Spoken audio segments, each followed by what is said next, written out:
بنو بکر بن سعد ہے، تو جہاں پر آپ کے یہ زندگی کے ابتدائی سال گزرے، اور اس میں آپ کا جب سینہ چاک ہوتا ہے تو اس کے بعد پھر جو ہے حلیمہ سعدیہ آپ کے بارے میں فکر مند ہوتی ہیں، اور فوری طور پر جو ہے آپ کو آپ کی والدہ کے ساتھ پاس واپس لے آتی ہیں۔ اور اس کے بعد آپ والدہ کے ساتھ رہتے ہیں، کب تک؟ 6 سال تک، یعنی یہ تقریباً سینہ چاک ہونے کا واقعہ مورخین کہتے ہیں کہ چوتھے یا 5ویں سال کا ہے۔ آپ سب کی جب عمر 4-5 سال تھی، تو اس کے بعد 6 سال تک آپ اپنی والدہ کے ساتھ رہتے ہیں۔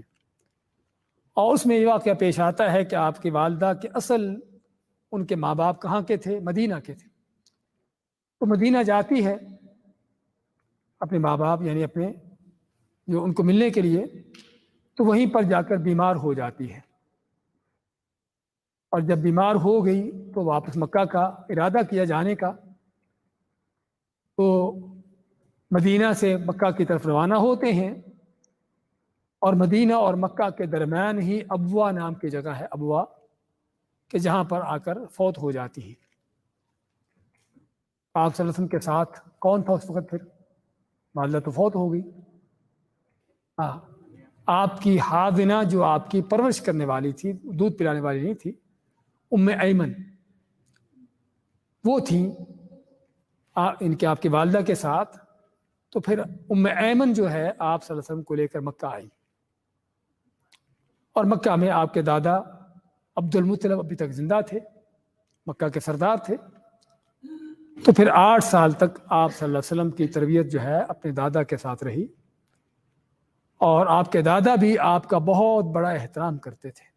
حالانکہ ابھی آپ بچے تھے 7-8 سال کے، لیکن بڑی بڑی محفل و مجلسوں میں، قریش کے بڑی محفلیں ہوتی، آپ کو ساتھ لے کر بیٹھتے، اور کہا کرتے تھے کہ میرا یہ بیٹا یعنی پوتا جو ہے، یہ مجھے کوئی بہت بڑا سردار نظر آتا ہے، مجھے اس کے اندر کوئی بہت بڑی شان نظر آتی ہے۔ تو 8 سال کے جب آپ صلی اللہ علیہ وسلم ہوتے ہیں تو اس وقت دادا بھی فوت ہو جاتے ہیں۔ پھر آپ کے چچا ابو طالب، ان کی کفالت، آپ کے کفالت میں رہتے ہیں آپ، بچپن بھی ان کی کفالت میں گزرتا ہے، اور حتیٰ کہ آپ صلی اللہ علیہ وسلم کی عمر تقریباً 53 سال تک یا 52 سال تک جو ہے آپ ابو طالب کے ساتھ ہی رہتے ہیں۔ نبوت ملنے کے بعد بھی ابو طالب کی آپ کے لیے بہت بڑی مدد رہتی ہے، اور آپ نے کوشش کی تھی ان کو اسلام میں داخل کرنے کی، لیکن اسلام قبول نہ کر سکے۔ آگے ان کا واقعہ آئے گا انشاءاللہ۔ تو اس یعنی کہ بچپن کے زمانے کے بعد جب آپ جوانی میں داخل ہوتے ہیں، ہاں بچپن کے زمانے کا ایک واقعہ یہاں پر ذکر کیا جاتا ہے، یہاں پر آپ کے پاس سیرت میں، کہ جب آپ کی عمر 12 سال تھی تو آپ کے چچا ابو طالب آپ کو ایک تجارتی قافلہ، تجارتی سفر میں آپ کو لے کر نکلے۔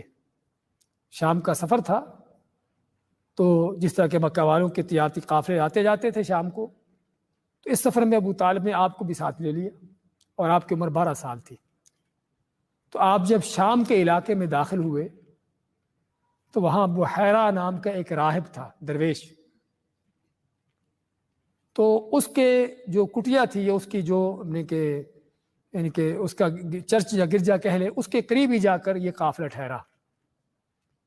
تو راہب جو ہے آتا ہے ان قافلے والوں کے پاس، اور آ کے پوچھتا ہے کہ یہ بچہ کس کے ساتھ ہے، یعنی آپ صلی اللہ علیہ وسلم کی طرف اشارہ کرتے ہوئے۔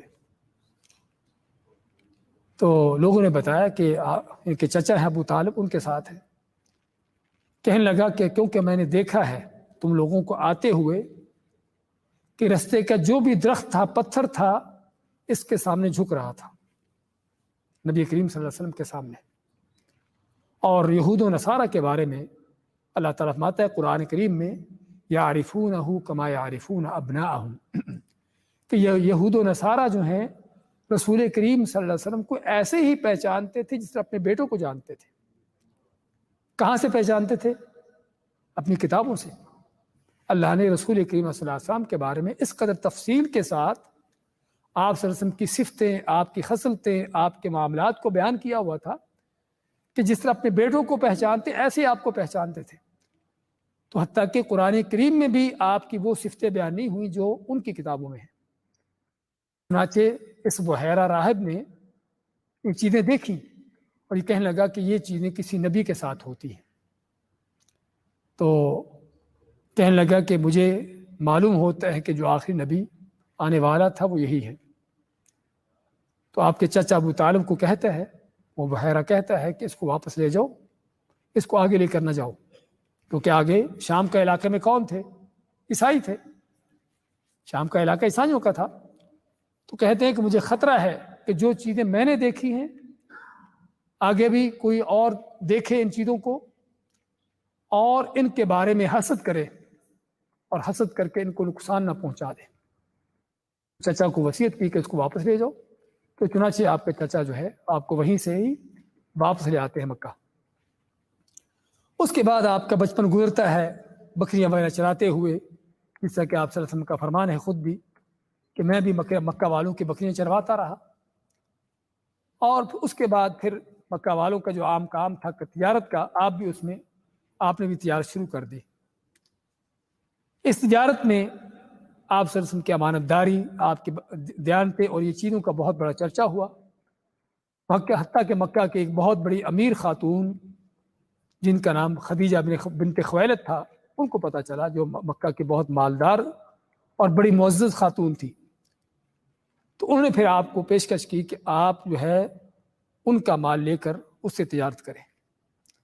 تو چنانچہ آپ حضرت خدیجہ کا مال لے کر شام کو جاتے ہیں اور اس میں حضرت خدیجہ کے غلام میسرہ بھی آپ کے ساتھ تھے. تو یہ آپ کا سفر جو ہے تجارتی سفر بڑا کامیاب رہا، جس میں بڑا فائدہ ہوا. لیکن اس میں جو بڑی چیز تھی وہ کیا تھی کہ جب آپ واپس آتے ہیں اور آ کر اس کا فائدہ وغیرہ سارا حضرت خدیجہ کے حوالے کرتے ہیں، تو حضرت خدیجہ کا جو غلام ہے میسرہ، اس نے حضرت خدیجہ کو بتایا کہ آپ صلی اللہ علیہ وسلم کی ذات، آپ کی صفات کیا ہے، کہ سفر میں اور حقیقت میں کسی انسان کی، کسی بھی شخص کی اصل پہچان کہاں پر ہوتی ہے؟ سفر میں، یا اس کے ساتھ رہنے میں. یا اس کے ساتھ رہو تب پتہ چلتا ہے، یا سفروں کے ساتھ کرو تب پتہ چلتا ہے. تو اس غلام نے بھی آپ کے ساتھ چونکہ سفر کیا تھا، آپ کی صفات کو حقیقی معنوں میں جانا تھا. تو آپ کی صفات بیان کی کہ آپ کس قدر آپ کی عظیم خصلتیں ہیں، صفات ہیں، دیانتداری، آپ کی یہ چیزیں. تو اس سے پھر حضرت خدیجہ رضی اللہ تعالیٰ عنہ کہ جو پہلے شادی جن کی ہونے کے بعد ان کا خاوند فوت ہو چکا تھا، تو اس کے بعد ابھی تک انہوں نے دوبارہ شادی نہیں کی تھی. مکہ والوں کے بڑے بڑے سرداروں کے پیغام آتے تھے شادی کے لیے، لیکن قبول نہ کر رہی تھی. اللہ تعالیٰ کی تقدیر تھی. تو پھر حضرت خدیجہ جو ہیں آپ سے شادی کی پیشکش کرتی ہیں، اور اس میں آپ کے چچا ابو طالب وغیرہ، ظاہری بات ہے ان سے بات چیت ہوتی ہے. تو جس کو آپ قبول کرتے ہیں، اور حالانکہ آپ کی عمر اس وقت کتنی تھی؟ 25 سال کی، اور خدیجہ رضی اللہ تعالیٰ عنہ 40 سال کی. یہ شادی کیسے ہوگی پھر؟ ہمارے ہاں تو چند سال کا فرق ہو تو وہاں بھی اعتراضات ہوتے ہیں، لیکن اور خاص طور پر عورت کا بڑا ہونا، یہ تو بڑی ایک مایوب چیز سمجھی جاتی ہے کہ بیوی بڑی ہو خاوند سے. ہاں جی، لیکن یہ صرف اللہ تعالیٰ کی تقدیر تھی، اور اس میں اللہ تعالیٰ کی بہت بڑی حکمتیں تھیں. وہ حکمت یہ تھی کہ اللہ تعالیٰ نے آگے چل کر آپ سے نبوت رسالت کا جو کام لینا تھا، اس حوالے سے آپ کو ایک ایسے ساتھی کی ضرورت تھی کہ جو آپ کا قدم قدم پر ہر لمحے آپ کی حوصلہ افزائی کرے، آپ کا ساتھ دے. تو اسی لیے اللہ تعالیٰ